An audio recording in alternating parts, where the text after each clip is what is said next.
Okay, so let's say you take your core compound and you separate it from its comrades in the solution by running it through a chromatograph. And the chromatograph isolates this compound and you stick it in a mass spec, which will be connected right to the end of your chromatograph.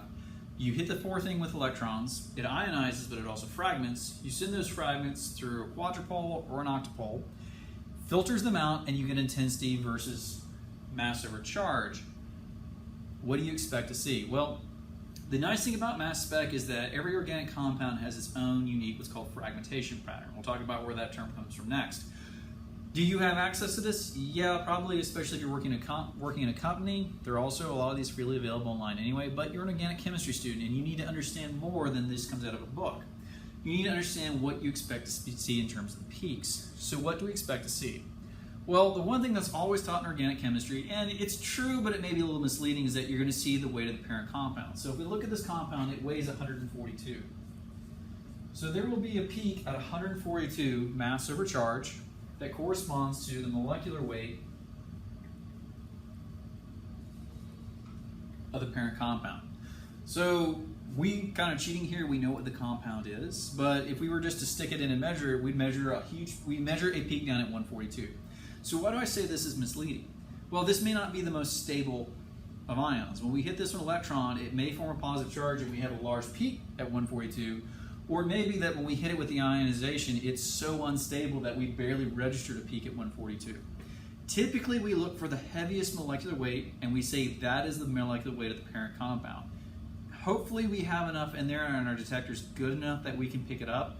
If you're working with trace amounts, you may not see it. But theoretically, we should see a peak at 142 corresponding to the weight of this compound.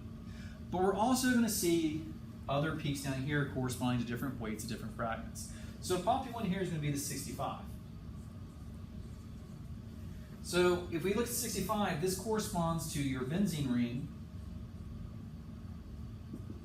with a positive charge. So if we fragment it, we expect to see that coming off. But we're also going to have the associated peak with the rest of this compound. So the positive charge can go to either one. So we may also see a peak down here at 77 corresponding to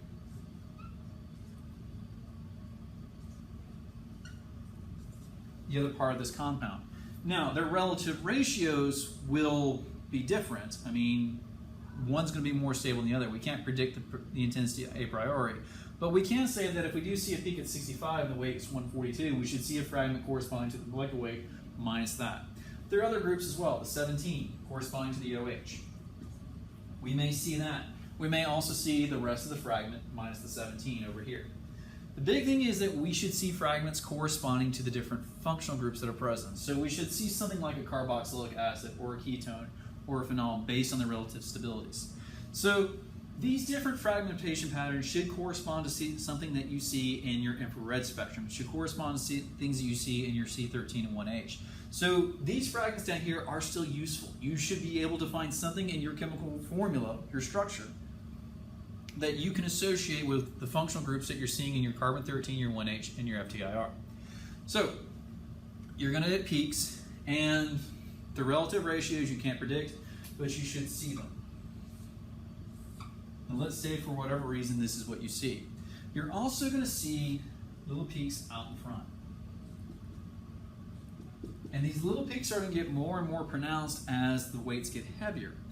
What do they correspond to? Well, these correspond to hydrogen, carbon, and oxygen, and all the different isotopes associated with them.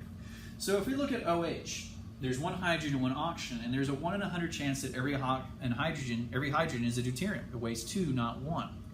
Now, there's only one hydrogen here, so the odds of us doing this are for 1 to every 100 molecules.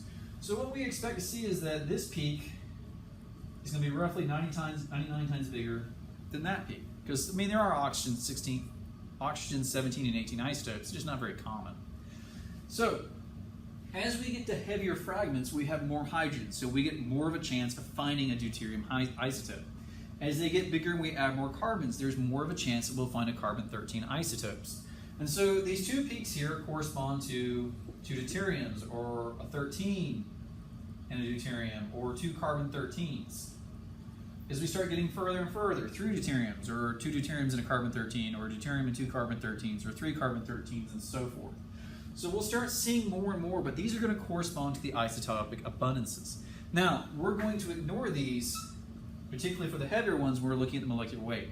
Because our molecular weight is going to be the lightest one. Typically, we're associating that with, if we're just looking with carbon, oxygen, nitrogen, more common organic compounds, we're going to associate that with the most likely parent compound.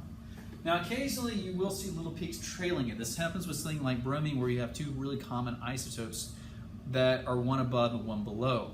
Generally, though, because we are working with hydrogen, oxygen-rich compounds, we rarely see peaks beneath them.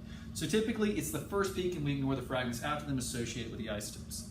So this is what we're going to use the intensity versus mass over charge ratio for.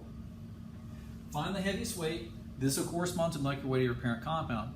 But use these to try and figure out if you've got fragments in the molecule or you've got functional groups in the molecule, do you see a weight associated with what you'd expect for that functional group coming off as a fragment? And this is another way to independently verify your identification of the compound.